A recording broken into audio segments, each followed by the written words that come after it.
साहबजादा फरहान लगता है इस लड़के ने तैयार कर लिया है कि ये टीम में आकर ही रहेगा। फिर से 50 स्कोर की बात करेंगे साहबजादा फरहान पे, मगर सबसे पहले देख लेते हैं उनकी शानदार इनिंग्स। माइको मोमेंट ऑफ द डे में। Oh, covered the stumps, gets it past the man at fine. It's a half century. It's been so impressive. Announced himself in no uncertain terms in this year's HBL PSL. बेहतरीन consistency है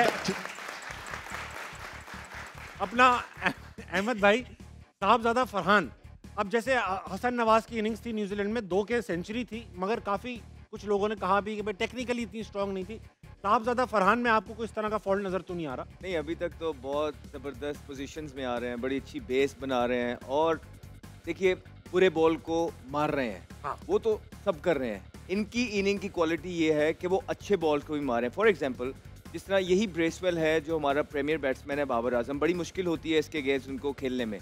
तो उसी Bracewell का जब सामना आज साहिबजादा फरहान के साथ हुआ है तो उनको समझ ही नहीं आ रही थी बॉल कहाँ करना है। स्पेशली एक शॉट उन्होंने मारा बीइंग एन ऑफ स्पिनर, जब बॉल आपकी तरफ टर्न होके आ रहा होता है, मिड ऑफ ऊपर था, सर्कल में ओवर कर रहे थे, मिडिल एंड ऑफ स्टंप पे वो बॉल था, मिडिल एंड लेग स्टंप पे, वहां से उन्होंने वो क्रिएट किया अगेंस्ट द स्पिन और मिड ऑफ के ऊपर से शॉट मारा। इट शोज के वो रिस्क लेने के लिए तैयार है। इट शोज के वो बिल्कुल डरे डरे नहीं खेल रहे। वो उस बॉल को सिंगल, दूसरा कोई होता उन्होंने सिंगल करनी थी, लेकिन the guy showing intent in every single game और वो बिल्कुल हर गेम में पिछले से बेहतर फॉर्म के अंदर नजर आ रहे हैं। आई थिंक ये राइट टाइम है कि इन पे इन्वेस्ट किया जाए और इनकी जो फॉर्म है वो नेशनल साइड के लिए यूटिलाइज किया जाए। देखिए हो सकता है कि वो अगले आने वाले मैचेस में परफॉर्मेंस ना भी करे 2-3 मैच में, लेकिन जिस तरह की उनकी गेम है वो अटैकिंग खेलते हैं। अब आपको उनको भी साथ देना है, जिस तरह आपने फखर का दिया, जिस तरह आप साइम अयूब का देते हैं, इसी तरह का पोटेंशियल इसमें भी मौजूद है। वो रिस्क लेने से घबरा नहीं रहा, बस उसको अब सही मौकों की और सही लीडर की जरूरत है जो उसको सही तरीके से ग्राउंड में यूटिलाइज करे। फवाद भाई क्या बताएं, साहबजादा फरहान पाकिस्तान में ही रहते हैं, पाकिस्तान की ही टीम से खेलना चाहते हैं, पाकिस्तान की ही टीम्स पे के साथ खेलते भी हैं। उनकी टेक्निक, इंटेंट, कैपेबिलिटीज और स्किल्स मौजूदा क्रिकेट टीम जो हमारी लड़के रेगुलर खेल रहे हैं उनसे बेहतर कैसे हो गई? वो उनको कौन सिखा रहा है? नहीं, इसमें ये नहीं होता कि उनकी बेहतरी कैसे होगी, वो खेलते ही ऐसे हैं। हम अच्छा खेलते हैं बस वो। हम जिनकी बात करते हैं उनका इंटेंट वैसे ही है खेलने का, इनका इंटेंट ऐसा है खेलने का जो अभी रिक्वायरमेंट है T20 की, इनका इंटेंट ऐसा है। ठीक। तो आई थिंक हम उसमें ये नहीं कंपैरिजन नहीं कर सकते। जिनके हम नाम ले रहे हैं वो उन्होंने बड़ी परफॉर्मेंसेस की हैं, बट यस जब आप चीज़ें चेंज होती हैं, क्योंकि आप 2025 में वो डिमांड क्या कर रही है, सिचुएशन कंडीशन क्या डिमांड कर रही है, आपकी टीम क्या डिमांड कर रही है, तो आपको उस तरह अपने आप को चेंज ज़रूर करना चाहिए। और जितने भी बड़े प्लेयर्स जो बनते हैं, जो कहलाते हैं, अगर आप उनका स्टार्टिंग एरा देखो तो वो जिस तरह आते हैं, जब उनका ख़त्म होता है तो वो वैसे नहीं रहते। वो बहुत सारी चेंजेस लेके आते हैं अपने अंदर बीच बीच में और उनकी परफॉर्मेंस इसी तरह बेटर होती रहती है। हम लोग में थोड़ा सा ये है कि जिस अंदाज में आए हैं उसी अंदाज में अभी तक हैं। जिस अंदाज में 2015-16 से हैं उसी में 2025 में हैं।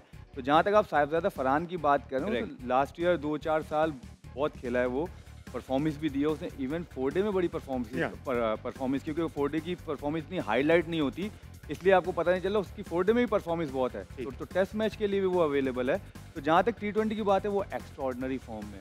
अहमद भी बैट्समैन है, कोई 1-2 साल ऐसे प्राइम फॉर्म आते हैं तो उसमें से इसका जो था ना, ये वो साल चल रहा है जो प्राइम फॉर्म में कि वो जिधर भी जा रहा है आंखें बंद भी करेगा तो वो रन करेगा। अच्छी बात की है इसने। इसमें एक बड़ी अच्छी बात की है कि जितने भी ग्रेट्स बनते हैं वो बोल रहा है कि वो अपनी गेम के अंदर वक्तन ब वक्तन वक्त के हिसाब से चेंजिंग्स लाते रहते हैं। जो नहीं लाता वो पीछे रह जाता है। बहुत जबरदस्त है। बहुत अच्छी बात। अजीका ये बताइए, PSL का देखना हुआ इत्तेफाक कभी? बिल्कुल, हर सीजन देखते हैं, हर सीजन फॉलो करते हैं। कौन सी टीम ऐसी है जिसको आप पर्सनली फॉलो करती हैं कि भाई ये जीतनी चाहिए? पर्सनली मैं जो फॉलो करती हूँ कोयटा ग्लैडिएटर्स। क्यों कोयटा ग्लैडिएटर्स ही क्यों?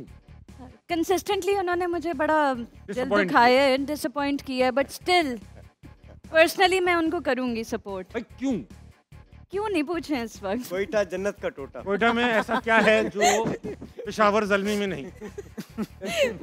दोनों की लैंग्वेज में डिफरेंस है, आपको पता है? लैंग्वेज भी ऐसे करती हैं आप? नहीं। वजह जानना चाहूंगा मैं। एक ना एक दिन आपको पता चलेगी ड्यूरिंग शो। अचानक पता चल जाएगी? अचानक। ठीक है। अहमद शहजाद क्योंकि खेल चुके हैं कोयटा ग्लैडिएटर से, ये हो सकती है। I played 4 seasons। जबरदस्त। मैं आपको सपोर्ट करती थी बिल्कुल। क्यों करती थी? क्यों नहीं करूं? नहीं, अब क्यों नहीं करती? अभी भी कर रही हूँ, इस सीजन अभी भी भी कर कर रही रही हूँ। हो, हाँ, okay. लेकिन मुझे वो support लगता है कर रही है, जीतेगा support कोई कर रही और। जीतेगा कोई। अच्छा वो सुने ना ये बात, कहती है सपोर्ट मैं क्वेटा को कर रही हूँ, ठीक है, बिकॉज क्वेटा के लोग जो हैं बड़े डिजर्विंग है। ये नहीं उन्होंने कहा, ये आपने खुद कहा। ये खुद ये ऐड किया गया है। लेकिन जीतेगा कोई और। यार ये कौन सी सपोर्ट है? ये इनको रियलिटी ये अनकंडीशनल सपोर्ट है। अच्छा ठीक है, सही। आप भी तो पाकिस्तान को सपोर्ट करते हो और कहते हो जीतेगा कोई और। नहीं हम नहीं क्यों करते।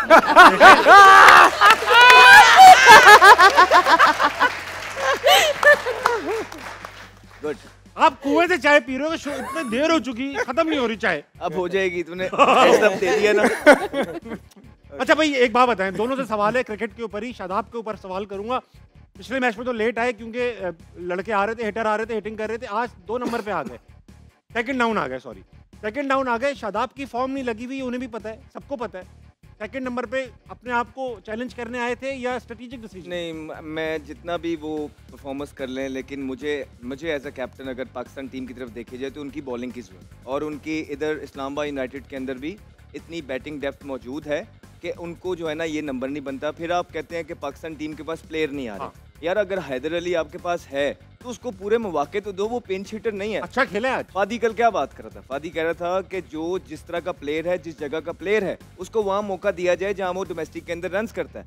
तो क्या 6वें 7वें नंबर पे हैदर अली ने स्कोर किए हैं? नहीं। वो टॉप ऑर्डर का बैट्समैन है, अगर ओपन वन डाउन उसकी जगह नहीं बन रही तो एटलीस्ट चौथे पे तो उसको खिलाएं, शायद आपकी टीम को और फायदा हो जाएगा। तो यही बात लग रही है कि मैं कप्तान हूँ, मैं ही बॉलिंग करूंगा, मैं ही बैटिंग करूंगा। हाँ मेरा बैट बॉल है, मैं सबसे पहले करूँ। इमाद वसीम बैटिंग करने नहीं आए, नसीम शाह आ गए, क्यों? सही है मेरे ख्याल से नसीम शाह, क्योंकि अभी जिस तरह फॉर्म में पिछले 50 मैचेस मारी, में उन्होंने 50 मारी। 50 भी किए हैं, आई थिंक वो इंटरनेशनल लेवल पे किए हैं, वो छक्के भी मार रहा है। तो मेरे ख्याल से ये तो अच्छा डिसीजन है। जैसे आप शदाब की बात करें, अहमद की एक बहुत अच्छी बात है, वो अपनी बॉलिंग से बहुत दूर हो गए बिकॉज ऑफ हिज बैटिंग, क्योंकि सारी कॉन्सेंट्रेशन उनकी बैटिंग पे चली गई है। नंबर वाइज जो आप लोग बात करें, इसी वजह से आप देखें पिछले 4 साल से 3 साल से आई थिंक शदाब की बॉलिंग में वो फाइट नहीं रही जो पहले थे जब वो शुरू में आए थे। हाँ, तो सिर्फ बैटिंग, और ये शदाब के साथ नहीं है, अभी जितने भी प्लेयर्स आ रहे हैं ना उनके साथ यही मसला है कि वो आते बॉलर्स हैं, फिर वो बैट्समैन बनने की कोशिश करते हैं तो अपनी बॉलिंग को भूल जाते हैं, जो जिसकी वजह से नुकसान पाकिस्तान को होता है।